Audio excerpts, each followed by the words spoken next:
사샤의 오디오북 인도 설화. 북을 가지고 싶어 했던 소년. 옛날에 가난한 여인이 살았습니다. 먹고 살기 위해 하루도 쉬지 않고 고달프게 일해야 했지요. 그렇게 열심히 일하는데도 자신이나 어린 아들이 옷 한 벌 제대로 살 수 없을 만큼 수입은 형편없었습니다.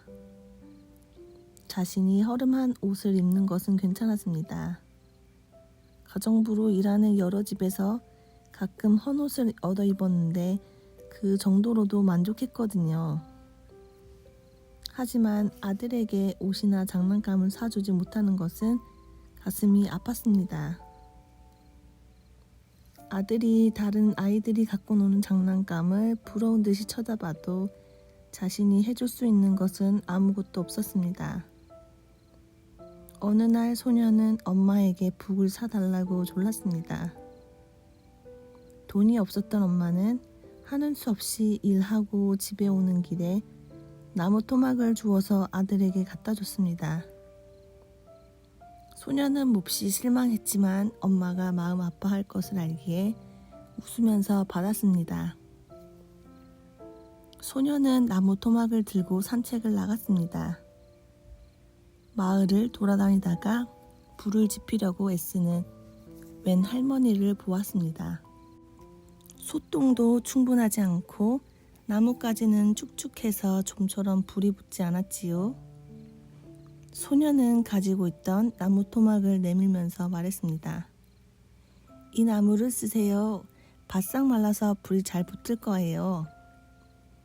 할머니는 고마워하며 소년에게 로티빵 한 덩이를 주었습니다. 할머니에게 인사하고 다시 걸어가는데 이번에는 목 놓아 울고 있는 여인과 마주쳤습니다. 옹기장의 아내인 그 여인은 아기를 안고 있었는데 아기도 앙앙 울고 있었습니다. 왜 그러세요? 소년이 묻자 여인은 아기가 배가 고픈데 줄 것이 없다고 슬프게 대답했습니다. 소년이 말했습니다. 울지 마세요. 제가 빵을 드릴 테니 아기한테 주세요. 옹기장이의 아내는 무척 고마워하며 보답으로 소년에게 단지 하나를 주었습니다. 단지를 들고 걸어가던 소년은 아내를 때리고 있는 빨래 장이를 만났습니다. 왜 부인을 때리는 거예요? 소년이 물었습니다. 빨래하는 물을 끓일 때 쓰는 단지를 깨먹었잖아. 빨래장이가 소리를 질렀습니다. 때리지 마세요. 이건 옹기장이의 아내에게서 얻은 단지인데 이걸 가지세요. 빨래장이는 만족스럽게 단지를 받아들고 소년에게 깨끗하게 빤 외투를 선물로 주었습니다. 계속 걷다가 이번에는 벌거벗은 채로 추워서 부들부들 떨고 있는 상인을 발견했습니다. 소년은 이상하게 생각했습니다. 옆에 말 한 마리가 있는데 옷은 하나도 안 입고 있다니. 강도를 만났어. 이런 꼴로 마을에 들어갈 순 없어. 빤히 쳐다보는 소년에게 상인이 설명했습니다. 소년은 그 남자에게 빨래장이가 준 외투를 줬습니다. 그 대가로 상인은 소년에게 자기 말을 주었습니다. 마을 바깥으로 이어지는 도로에 닿았을 때 소년은 결혼잔치가 벌어지고 있는 것을 보았습니다. 그런데 잔치 중인데도 모두들 몹시 슬픈 얼굴을 하고 있었습니다. 밴드도 있었지만 연주를 하는 사람은 아무도 없었습니다. 왜들 그렇게 슬퍼하고 계세요? 소년이 묻자 신랑의 아버지가 대답했습니다.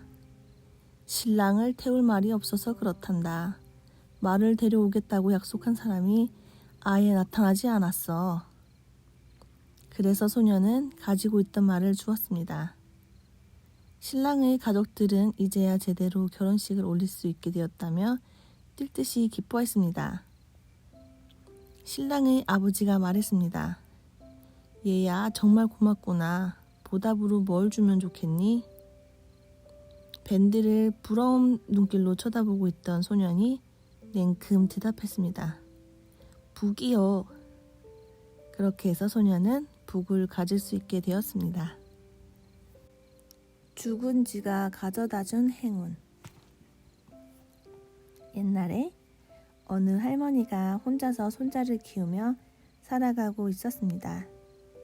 매우 가난했기 때문에 할머니는 손자를 제대로 먹이고 입히기 위해 가진 것들을 차례로 내다 팔아야 했습니다. 그러다가 마침내 내다 팔 물건이 하나도 남지 않게 되었습니다. 할머니는 손자에게 말했습니다. 이제는 나가서 일거리를 찾아봐야 할 때다. 소년은 어떻게 할까 궁리하다가 나무 밑에 들어가 일하기보다는 자기 사업을 하겠다고 결심했습니다. 그래서 먼저 사업 자금을 마련하기 위해 돈을 빌려주는 대금업자를 찾아갔습니다. 대금업자는 소년을 보고 비웃었습니다. 사업을 하기에는 너무 어려 보였고 빌려준 돈을 갚기에도 너무 가난해 보였거든요. 대금업자는 땅에 죽어있는 쥐를 가리키며 말했습니다. 저 쥐를 가져가서 뭐든지 해보아라. 네가 똑똑하다면 어떻게든 해보이겠지. 그럴 머리가 없다면 너한테는 돈을 빌려줘봤자 소용없다. 옆에서 구경하던 사람들은 마구 비웃었습니다. 그러나 소년은 진지한 표정으로 죽은 쥐를 집어들고 시장을 돌아다니며 외쳤습니다. 죽은 쥐를 팔아요. 그런데 마침 시장에는 새끼 고양이에게 쥐 잡는 훈련을 시키려고 벼르고 있는 상인이 나와 있었습니다. 가게에서 극성을 부리는 쥐들을 없앨 계획이었던 상인은 소년의 외침을 듣자마자 쥐를 잡고 소년에게 쥐값으로 녹두를 조금 주었습니다. 소년은 받은 녹두 중 일부를 그릇에 넣고 물을 부은 다음 향료를 약간 넣었습니다. 그것을 가지고 벌목꾼과 농장 일꾼들이 많이 지나다니는 길목에 나가서 자리를 잡고 앉았습니다. 일을 마치고 지쳐서 퇴근하던 일꾼들은 목이 칼칼하던 차에 향료까지 넣은 시원한 냉차를 마실 수 있어 무척 반가웠습니다. 일꾼들은 찻값으로 소년에게 뗄나무 약간과 논밭에서 걷어들인 곡식 조금을 주었습니다. 소년은 그것들을 집으로 가져가 할머니께 드렸습니다. 그날부터 소년은 매일매일 녹두 냉차를 팔았고 얼마 후 자기 가게를 지을 수 있을 정도로 뗄나무가 모였습니다. 소년은 자기가 지은 가게에서 열심히 일했고 시간이 흘러 마침내 부자가 되었습니다. 청년이 된 소년은 금세공을 하는 장인을 찾아가 금으로 쥐를 만들어 달라고 했습니다. 그리고 그것을 대금업자에게 선물했습니다. 아무것도 가진 게 없을 때 첫 발을 내딜 수 있도록 등을 떠밀어 준 것에 대한 감사의 뜻이었습니다. 대금업자는 소년의 뛰어난 머리와 사업 감각을 높이사 자기 딸과 결혼시켰습니다. 물론 소년의 할머니는 손자 부부와 함께 살게 되었지요.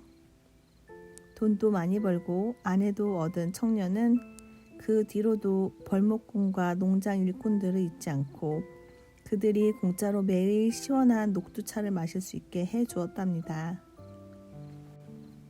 지독하게 인색한 구두쇠. 옛날에 지독하게 인색한 구두쇠가 살았습니다. 돈을 들여서 먹는 것조차 아까워할 정도였습니다. 그래서 아내가 비싼 망고를 사오라고 부탁하자 구두쇠는 버럭 성을 냈습니다. 그는 아내에게 망고를 먹으면 배탈이 난다는 둥, 올해 망고가 질이 안 좋다는 둥, 망고를 먹으면 안 되는 이유를 줄줄 늘어놓았습니다. 아내는 남편이 얼마나 인색한지 알고 있었기 때문에 그런 말에 넘어가지 않고 계속 망고를 사오라고 했습니다. 결국 집을 나선 구두쇠 남자는 시장까지 가는 내내 툴툴거렸습니다. 과일 가게 주인이 망고 하나에 10루피라고 하자 구두쇠는 입을 쩍 벌렸습니다. 이거 순 강도잖아. 강도짓이랑 다를 게 뭐요? 구두쇠는 버럭 화를 냈습니다. 가게 주인은 옆 동네에서 더 싸게 살 수 있을지 모르니 그리로 가보라고 일러주었습니다. 옆 동네에서는 망고 하나에 5루피였습니다. 그래도 우리의 짜릿짠 구두쇠에게는 너무 비싼 가격이었습니다. 5루피면 한 달을 먹고 살겠다. 망고 안 사요. 구두쇠는 또 빈손으로 가게를 나섰습니다. 그 다음 마을에서는 망고 하나에 1루피였습니다. 그래도 구두쇠는 비싸다고 엄살을 떨었습니다. 그냥 놔두면 나무에서 자라는 걸 어떻게 1루피씩이나 붙여서 내다 팔 수가 있어? 차라리 내가 직접 나무에서 따 먹겠네. 구두쇠는 가게 주인에게 따졌습니다. 그럼 직접 따 먹지 그러쇼? 근처 과수원에 망고나무가 널렸던데. 물컥 짜증이 난 가게 주인이 대꾸했습니다. 구두쇠는 단숨에 과수원으로 달려가 과수원 주인에게 망고를 달라고 말했습니다. 과수원 주인은 망고 50개를 따오면 망고 하나를 공짜로 주겠다고 했습니다. 구두쇠는 이게 웬 떡이냐며 그러겠다고 했습니다. 당장 나무에 기어 올라가 망고를 따기 시작했는데 익숙하지 않은 일이라 그만 나무에서 주르륵 미끄러지고 말았습니다. 구두쇠는 겨우 나뭇가지를 붙잡고 대롱대롱 매달리게 되었습니다. 그때 마침 한 남자가 코끼리를 타고 지나가고 있었습니다. 그는 도와달라고 외치는 구두쇠의 소리를 듣고 코끼리를 탄 채로 나무 쪽으로 다가왔습니다. 그런데 구두쇠를 붙잡은 순간 코끼리가 다시 걷기 시작했고 결국 코끼리 등에 타고 있던 남자는 구두쇠를 붙잡고 덩달아 매달리게 되었습니다.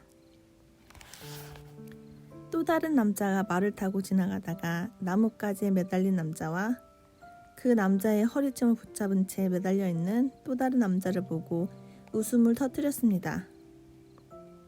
손이 아파 죽겠소. 근데 당신은 비웃고만 있기요? 이리 와서 좀 도와주시오. 구두쇠가 소리쳤습니다. 그래서 말탄 남자가 도와주러 다가왔습니다. 그런데 그 남자가 아래에 매달린 남자를 붙은 순간 또 말이 그냥 가버렸고 세 번째 남자도 결국 나무의 바지가랑이를 붙잡고 대롱대롱 매달린 꼴이 되었습니다. 말을 타고 온 남자가 소리쳤습니다. 나뭇가지를 꼭 붙들어요. 누군가 와서 도와줄 거요. 누구든 빨리 오라고 해요. 도와주는 사람에게 100루피를 주지. 이봐요. 구두쇠가 외쳤습니다. 물론 구두쇠는 100루피라는 돈이 없었지만 가지고 있는 척하려고 한 손을 나뭇가지에 떼어 주머니로 가져갔습니다. 그리고 그 순간 세 사람 모두 나무에서 쿵 하고 떨어지고 말았습니다. 브라만과 구두 수선공. 한 마을에 브라만과 구두 수선공이 살고 있었습니다.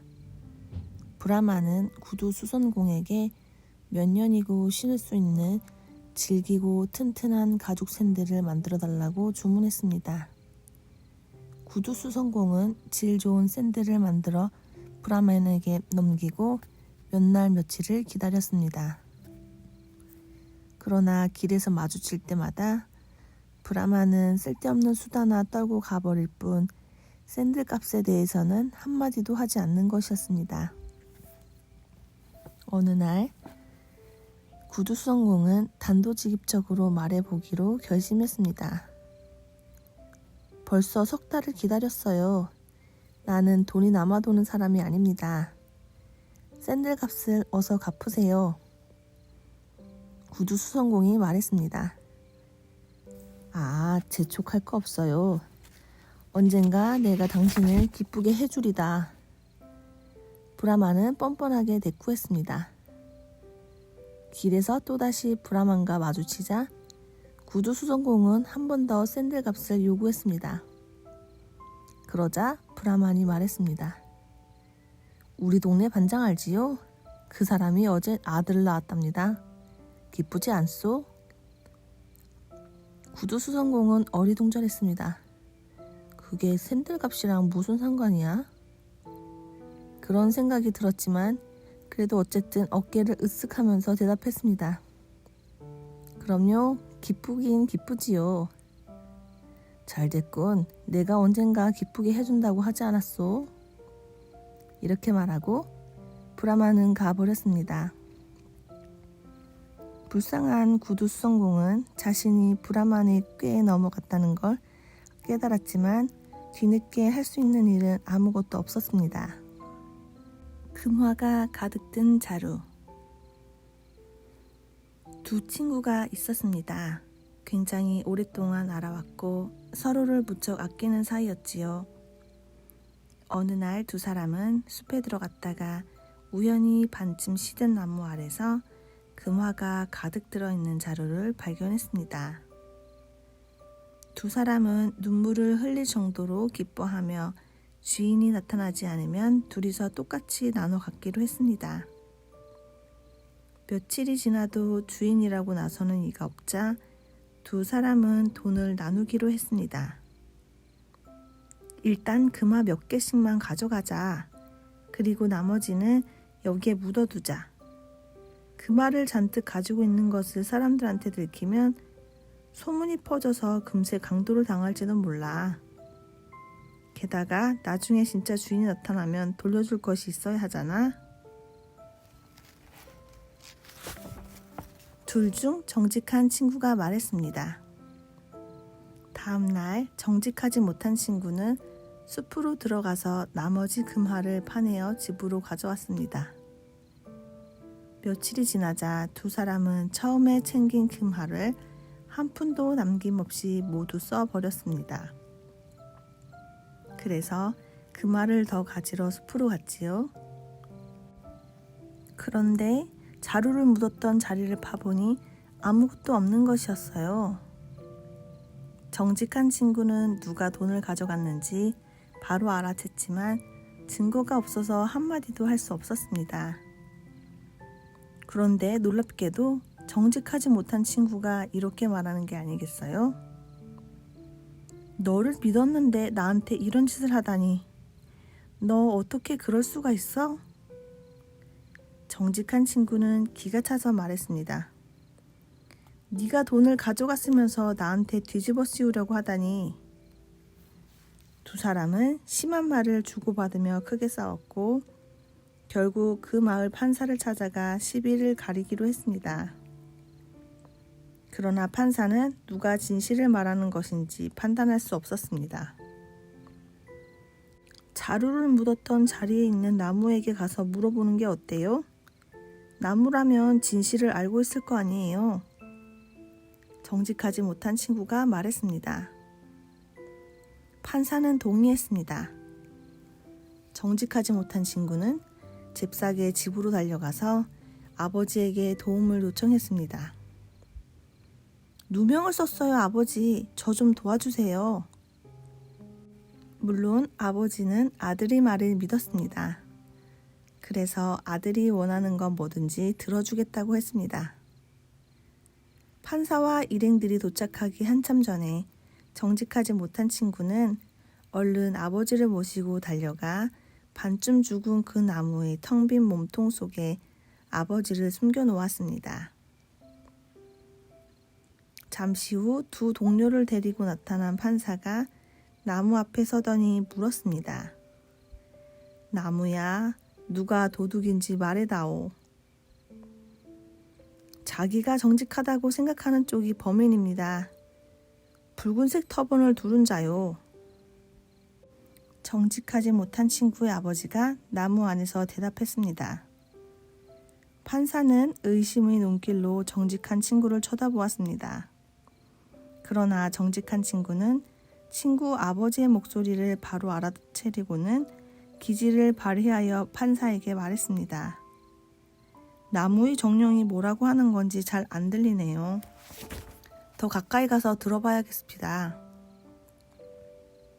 그러더니 그는 마른 나뭇가지 몇 개를 모아 불을 붙인 다음 그것을 죽어가는 나무의 몸통 속에 휙 집어던졌습니다. 정직하지 못한 친구의 아버지는 당장 나무에서 뛰쳐나왔습니다. 당연히 마을 사람들 모두 그 사람이 누구인지 알아보았고요.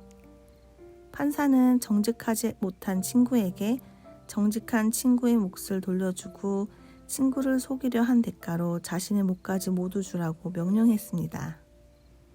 저주. 어느 날 솜루라는 농부가 밭에 나가보니 이웃집 소들이 밀을 뜯어먹고 있었습니다. 화가 난 솜루는 소들을 때리며 밭에서 쫓아냈습니다. 그 소식을 들은 소주인은 사과하러 달려나왔다가 솜루가 소들을 심하게 때린 것을 알고 화가 나서 온갖 욕설을 퍼부었습니다. 솜루는 화가 머리끝까지 났습니다. 소들이 내 밀밭을 망치더니 이젠 소 주인이 나한테 욕을 하네. 너에게 저주를 내리겠어. 독사한테 물려라. 솜루는 소리쳤습니다. 그런데 놀랍게도 소 주인은 정말로 독사에게 물려버렸습니다. 소들에게 풀을 먹이려고 풀숲에 들어갔다가 재앙을 당한 것이지요. 이게 다 솜루 때문이야. 나는 곧 죽을 테지만 기필코 솜루가 그 대가를 치르게 만들겠어. 소 주인은 속으로 이를 갈았습니다. 가까스로 솜루의 집까지 기어간 소 주인은 이렇게 말했습니다. 네 집에서 죽으려고 왔다 이 살인자야. 네가 나한테 무슨 짓을 했는지 세상이 다 알게 해주겠어. 솜루는 그 말을 듣고 죄책감을 느꼈습니다. 미안하네. 화가 나서 뱉은 말이었어. 자네가 정말로 해를 입거나 죽기를 바란 건 아니야. 시끄러운 소동에 호기심이 생겨 몰려온 이웃들이 지켜보고 있다가 끼어들었습니다. 점쟁이라면 어떻게 할지 알 수 있을 거야. 어서 점쟁이를 불러보자. 점쟁이는 독이 퍼지는 것을 막으려고 여러 가지 주문을 외우고 기도를 했습니다. 거기 모인 사람들과 함께 나뭇가지로 땅을 두드리면서 뱀이 죽기를 빌어보기도 했고요. 하지만 이미 뱀은 어디론가 사라져버렸고 주문과 기도는 아무런 효과도 없었습니다. 마침내 점쟁이가 말했습니다. 다쿠루 신께 바칠 제물을 준비하시오. 수탉을 잡아와요. 구경하고 있던 이웃 중 2명이 수탉을 잡아 타쿠루 신전에 가져갔습니다. 그런데 제물로 희생되기 전에 수탉이 쌀을 쪼아 먹어야 하는데 이놈의 수탉이 먹기를 거부하는 것이었습니다. 이웃들은 어찌할 바를 모르고 허둥댔습니다. 이들 중 한 명이 불쑥 말했습니다. 타쿠루 신께서는 돌봐주셔야 할 인간이 무지 많잖아. 어쩌면 옆마을에 가셨는지도 몰라. 그래서 옆마을로 가서 다시 시도했지만 수탉은 여전히 쌀을 쪼아 먹지 않았습니다. 그들은 그 옆 마을의 타쿠루 신전으로 달려가 또 한 번 시도했습니다. 그러자 드디어 수탉이 쌀을 조금 쪼아 먹었습니다. 이제야 간신히 제사 의식을 진행할 수 있게 되자 사람들은 안도의 한숨을 쉬었습니다. 솜루도 동달아 안도의 한숨을 내쉬었습니다. 뱀에 물린 소주인은 곧 회복되었습니다. 기운을 차린 소주인에게 점쟁이가 말했습니다. 솜루가 당신을 살렸소. 뭐라고? 그놈 때문에 죽을 뻔했는데. 소주인이 버럭 화를 내자 점쟁이가 타일렀습니다. 뱀이 당신을 물지 않았다면 당신은 밀림으로 더 깊숙이 들어갔겠지요. 그랬다면 호랑이를 만나 당신과 소들은 다 잡아먹혔을 겁니다. 이 정도로 끝난 게 다행인 줄 아시오. 대나무 카레. 어느 날 젊은 산탈족 남자가 옆 마을에 있는 처가를 방문했습니다. 처가 식구들은 모두 두 팔 벌려 환영해 주었고 특히 장모님은 식사를 푸짐하게 차려 주었습니다. 밥과 카레를 먹으면서 남자가 물었습니다. 이 카레 정말 맛있네요. 뭘로 만드신 거예요? 그러자 장모님은 고개로 대나무 문을 슬쩍 가리켰습니다. 대나무 문 카레라니? 굉장한데? 아내에게 만들어 달라고 해야겠어. 남자는 속으로 생각했습니다. 남자는 처가까지 오느라 무척 피곤했고 또 밤중에 숲을 가로질러 집까지 걸어가려면 위험했기 때문에 그날 밤은 처가에서 머물기로 했습니다. 저녁에 먹은 꿀맛 같은 카레를 다시 떠올리다가 문득 남자는 자기 마을에는 대나무가 없다는 사실을 생각해냈습니다. 그래서 슬그머니 일어나서 처가의 대나무 문을 떼어 도망갔습니다. 다음날 아침에 깨어난 식구들은 대문이 없어진 것을 보고 깜짝 놀랐습니다. 밤에 도둑이 들었나? 하지만 도둑이 왜 문만 떼서 탈환하겠어? 저마다 의견이 분분했습니다. 그런데 갑자기 장모가 웃음을 터뜨렸습니다. 누가 그랬는지 알 것 같군. 어제 사위가 죽순 카레에 뭐가 들어갔냐고 묻기에 내가 대나무 문을 가르쳤거든. 이 어리석은 친구가 아마 대나무로 만들었다는 뜻으로 알아들은 모양이야. 한편 남자의 아내는 남편이 웬 문짝을 들고 온 것을 보고 어리둥절해졌습니다. 무엇에 쓰려고 문을 가지고 온 거예요? 우리 집에도 문이 있잖아요. 이걸로 카레를 만들어요. 아내는 잠시 이 양반이 정신이 나갔나 하고 의심했습니다. 대나무로 어떻게 카레를 만들라는 거예요? 당신 어머니는 만들었는데. 남편의 대꾸에 아내는 자기 엄마가 대나무로 카레를 만들었을 리가 없다고 극구 부인했지만 남편은 듣지 않았습니다. 자, 내가 대나무 써는 걸 도와줄게요. 남자는 어서 카레가 먹고 싶은 듯 재촉하더니 이내 대나무를 잘게 잘랐습니다. 아내는 하는 수 없이 그것을 물에 넣고 푹 삶았지만 대나무는 씹을 수 있을 정도로 부드러워지지 않았습니다. 당신은 이런 것도 만들 줄 몰라? 내가 할게. 남자가 버럭 화를 내며 말했습니다. 그러더니 대나무를 조금 더 썰어 넣고 물을 더 붓더니 그걸 삶고 또 삶았습니다. 그러나 아무리 푹 삶아도 대나무는 한 입도 먹을 수가 없었습니다. 하여간 그날부터 남자는 문을 먹으려고 한 신랑으로 동네방네 소문이 났답니다.